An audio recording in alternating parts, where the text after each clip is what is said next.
working to connect a region of over 600 million bridges between our lands.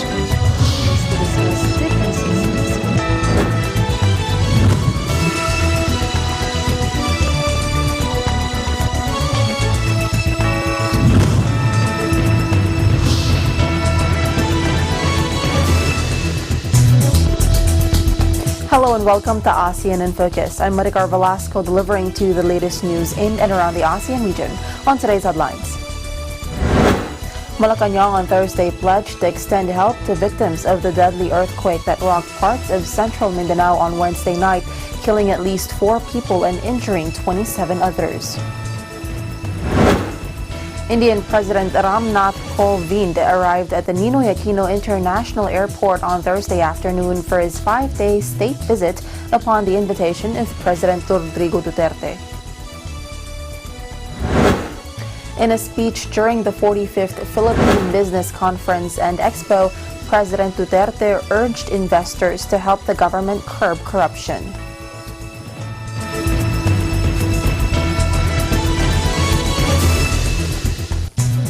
Malacanang on Thursday pledged to extend help to victims of the deadly earthquake that rocked parts of central Mindanao on Wednesday night, killing at least 4 people and injuring 27 others.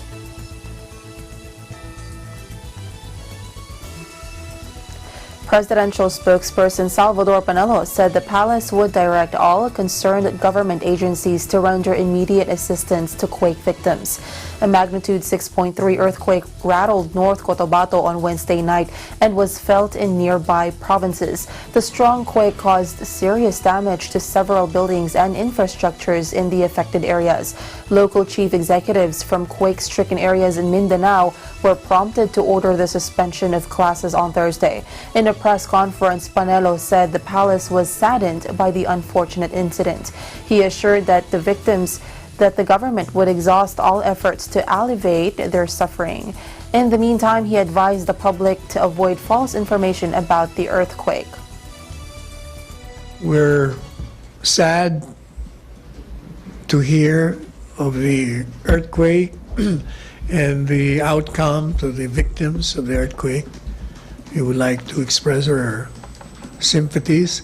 The President has directed agencies to assist in whatever way they can do to alleviate the suffering of these people and to undertake any rehabilitation activities relative to whatever damages that the residents in Cotabato City.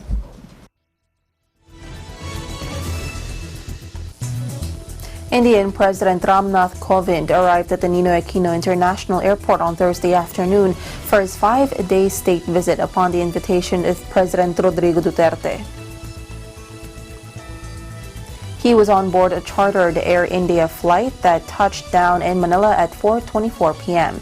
Kovind was welcomed by Chief of Presidential Protocol and Presidential Assistant on Foreign Affairs Robert Borge, Department of Health Secretary Francisco Duque III, DOH Undersecretary Lilibeth David, Department of Foreign Affairs Undersecretary Enrique Manalo, Philippine Ambassador to India Ramon Bagat Singh Jr., Pasay City Mayor Imelda Calixto Rubiano, Manila International Airport Authority General Manager Ed Monreal, Indian Ambassador to the Philippines Jaideep Mazumdar and Mrs. Parvati Mazumdar, and Defense Attaché Sandeep Marathe.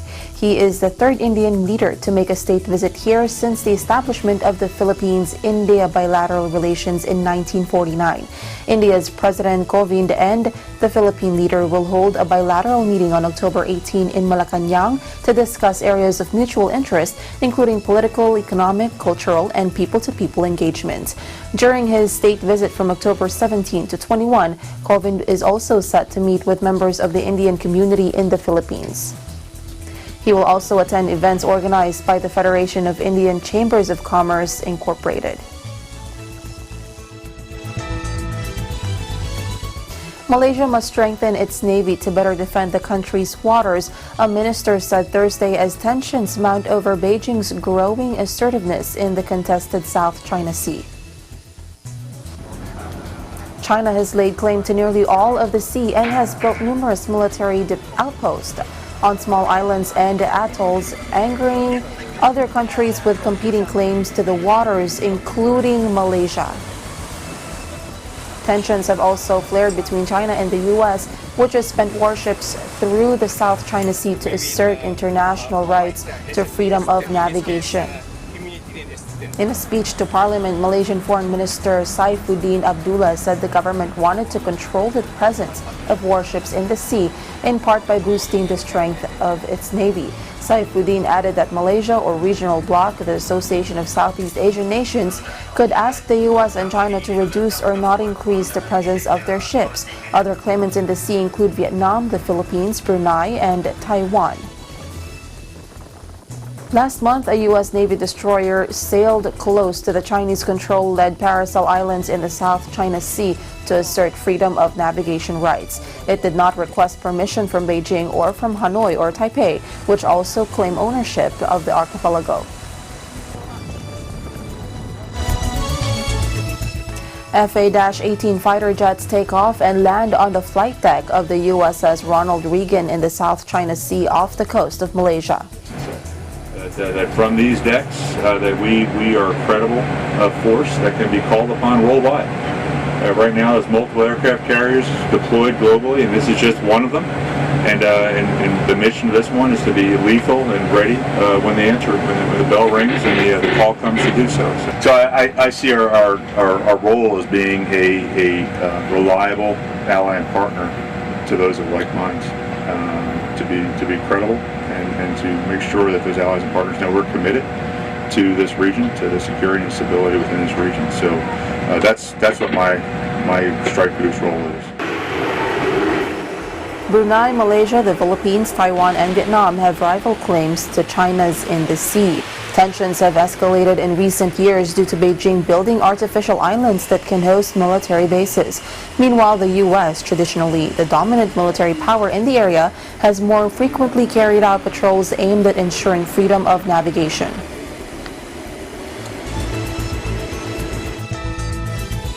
A controversial law critics say would weaken Indonesia's anti-corruption agency came into effect Thursday after it sparked nationwide protests that left at least 3 students dead and scores injured. The new bill was introduced as the Southeast Asian nation is on high alert ahead of President Joko Widodo's second term inauguration Sunday after Islamic State-linked militants tried to assassinate a government minister. Under tight security in the capital Jakarta on Thursday, about 100 students protested against Widodo not rolling back the law after he earlier pledged to consider a revision. The legislation will see the appointment of a board to oversee Indonesia's graft-busting agency known as the KPK and limit its ability to wiretap corruption suspects in the graft-riddled nation. Weeks of demonstrations that started in September were also fueled by a proposed bill that included dozens of legal changes, from criminalizing premarital sex and restricting contraceptive sales to making it illegal to insult the president and toughening the Muslim-majority country's blasphemy law. Those changes were delayed after the backlash. The countrywide protests were among Indonesia's biggest student rallies since mass street demonstrations in 1998 toppled the Suharto dictatorship. 3 students die in unrest. Widodo's inauguration on Sunday comes just over a week after his chief security minister was stabbed in an unrelated attack by 2 IS-linked militants who were arrested at the scene. Suspected ethnic Rakhine rebels disguised as a sports team stormed a bus in rural Myanmar and took 31 hostages, mostly off-duty firefighters and construction workers, authorities said Sunday. The state-backed Global New Light of Myanmar said the bus traveling to Rakhine state capital of Sitwe was flagged down by a man dressed in civilian attire before 18 rebels in sportswear emerged from the forest and ordered the passengers off at gunpoint. We are still following them, according to Colonel Wenzhao Wu, as he told media, adding the insurgents may have mistaken the firemen for members of the armed forces. The Arakan army, which is fighting for more autonomy for ethnic Rakhine Buddhists, could not immediately be reached for comment. Myanmar's army has deployed thousands of troops to the state to try to crush the rebels. Rights groups say Myanmar's military has abducted civilians and tortured detainees, but the army points to targeted shootings, roadside bombings, and kidnapping by insurgents. Rakhine State was also the site of a deadly crackdown that in August 2017 drove some 740,000 minority Rohingya Muslims into Bangladesh.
Visiting the Philippines, Manila or Quezon City is a popular destination.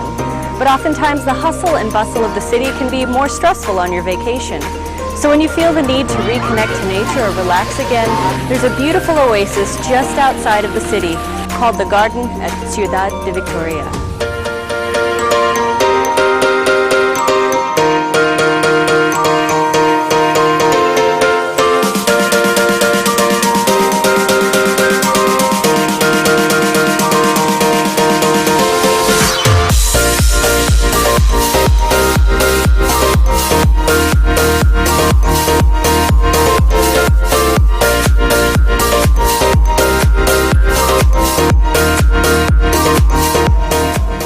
Species that you can see here include hydrangea, snapdragon, and stargazers. They're truly beautiful.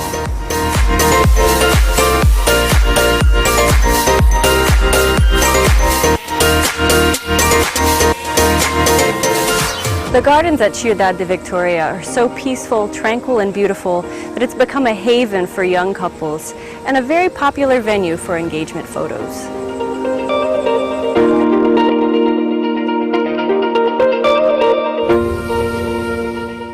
The next time you want an escape from the big city, the garden at Ciudad de Victoria is a wonderful place to visit.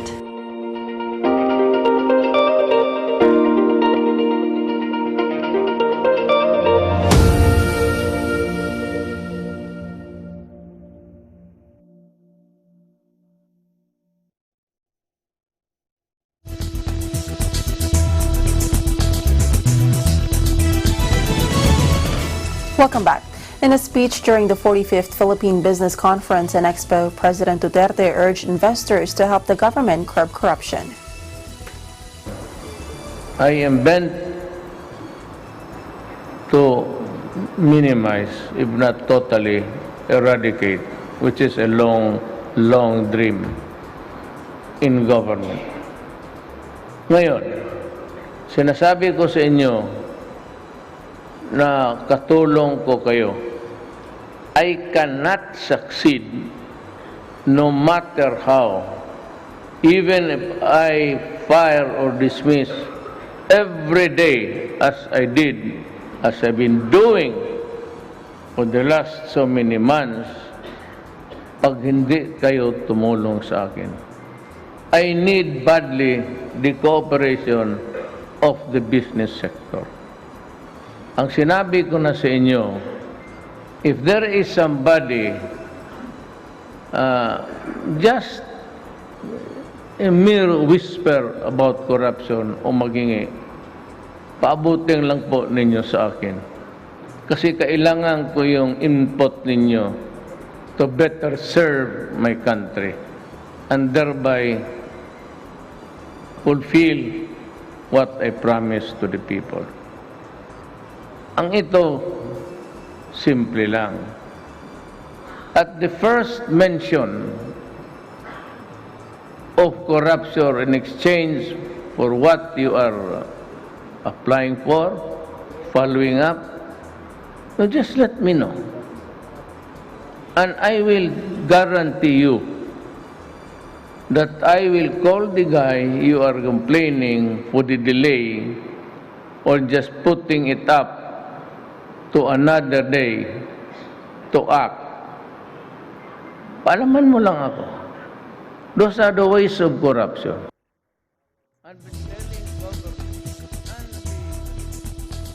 A Cypriot MP took to social media Thursday over a report that family members and allies of Cambodia's longtime Prime Minister Hun Sen had obtained EU passports under a citizenship for investment scheme.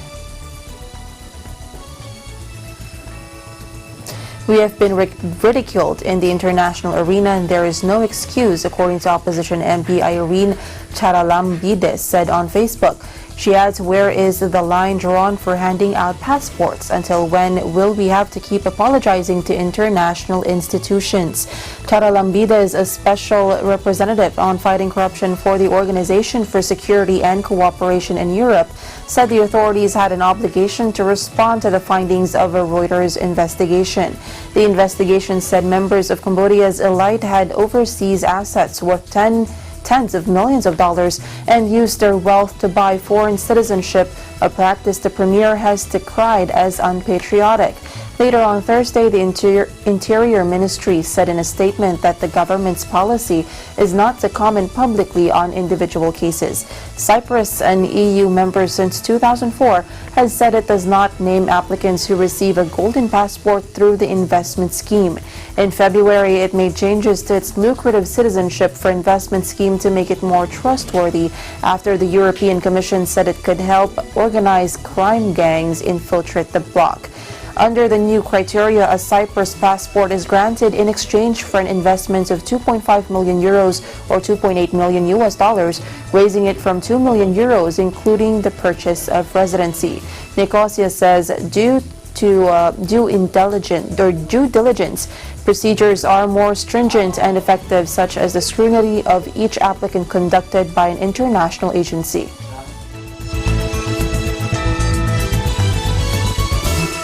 Thailand's newly crowned king has postponed next week's final event marking his historic coronation, a royal barge procession down Bangkok's Chao Phraya River, by almost 2 months, the deputy premier announced Thursday. The 52 barge procession was scheduled for October 24, and on Thursday, Thai oarsmen donning hats and gold-freckled attires rode down the Chao Phraya River for the first full dress rehearsal.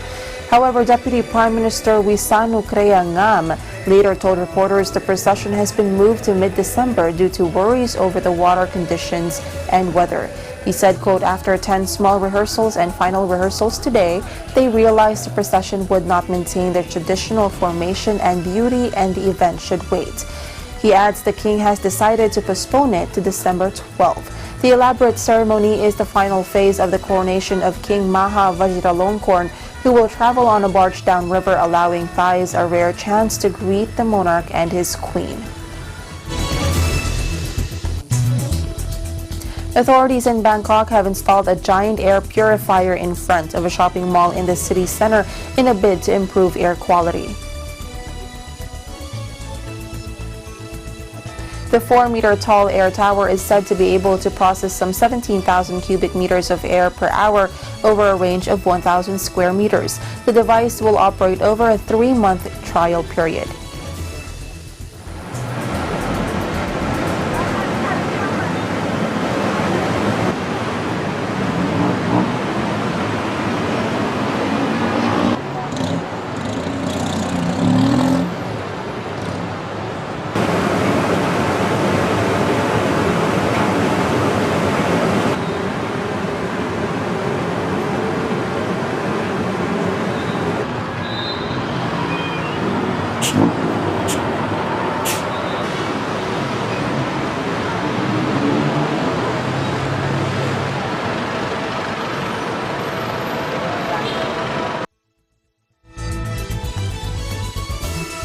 President Joko Widodo said Indonesia has chosen the eastern edge of jungle-clad Borneo Island for its new capital as the country looks to shift its political heart away from congested megapolis Jakarta.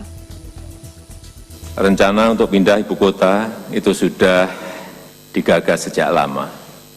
Bahkan sejak era Presiden pertama Republik Indonesia, Insinyur Soekarno. Dan sebagai bangsa besar yang sudah 74 tahun merdeka, Indonesia belum pernah menentukan dan merancang sendiri ibu kotanya.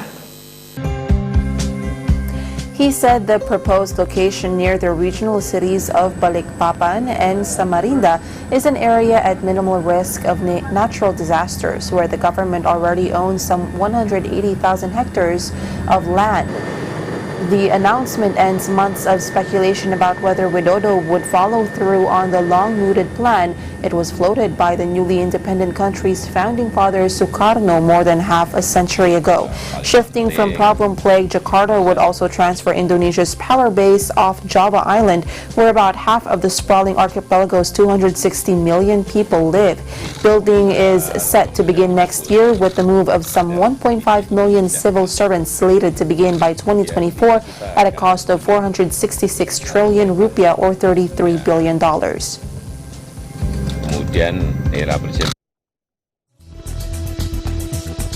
Clark City Sea Games venues get Class 1 certification. Here's Ben Bernaldez.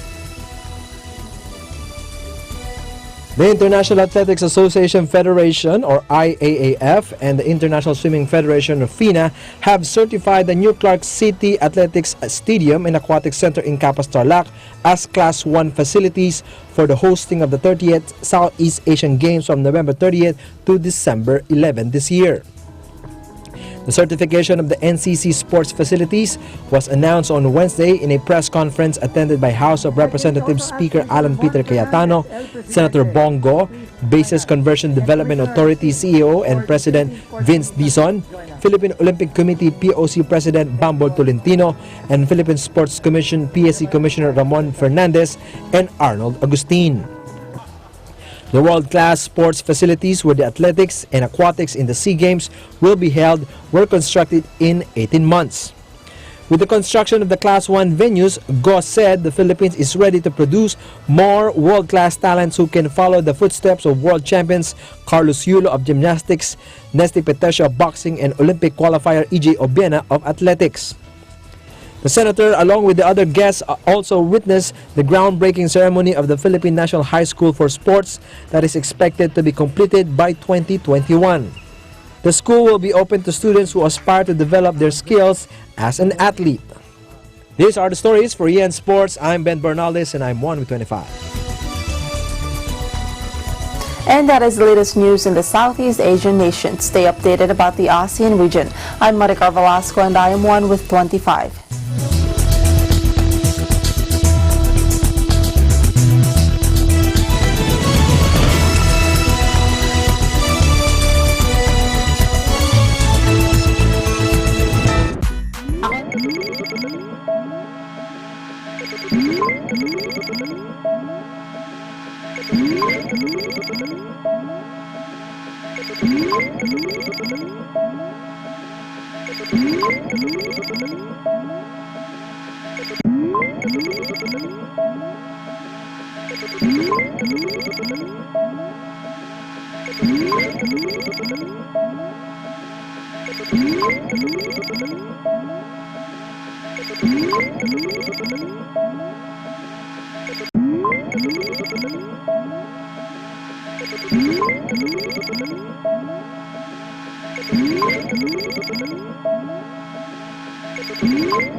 School supplies distribution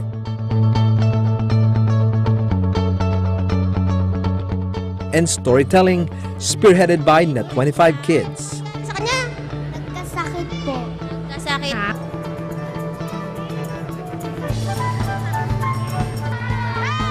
EBC Cares, enabling a better community.